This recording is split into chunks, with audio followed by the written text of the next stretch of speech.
La British School de Paris en banlieue ouest. Ici, chaque élève et chaque professeur ont leur propre tablette numérique mise à disposition par l'école.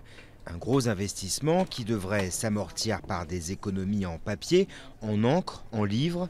Les élèves, eux, n'y voient que des avantages.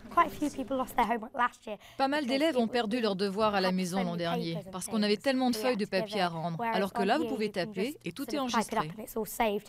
Quand même, il ne faut pas jouer à des jeux dans les classes, mais c'est plus amusant. Dès 7 ans, leur tablette trône déjà sur leur pupitre pour les aider dans la lecture et permet de s'adapter exactement à leur niveau ou à leur capacité linguistique.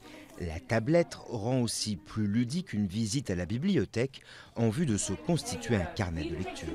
Ils sont beaucoup plus à l'aise à apprendre de cette façon en utilisant la technologie que nous. C'est eux, les enseignants, qui sont les maîtres des disciplines, mais c'est les enfants qui sont les maîtres de la technologie et qui nous apprennent tout le temps. Collège Françoise Giroud à Vincennes, dans le Val-de-Marne. Dans ce département, tous les 13 300 élèves de 6e ont reçu un ordinateur portable, une action déjà menée ailleurs en France. Objectif, lutter contre la fracture numérique. Dans cette classe, certains ont mieux à la maison, d'autres n'en ont jamais eu chez eux.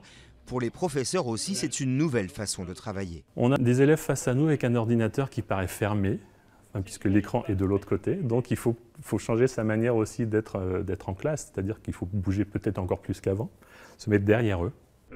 D'après la dernière étude publique de référence publiée en 2010, les écoles françaises sont à la traîne en Europe, au 8e rang pour l'équipement en nouvelles technologies et au 24e pour ce qui est de leur utilisation.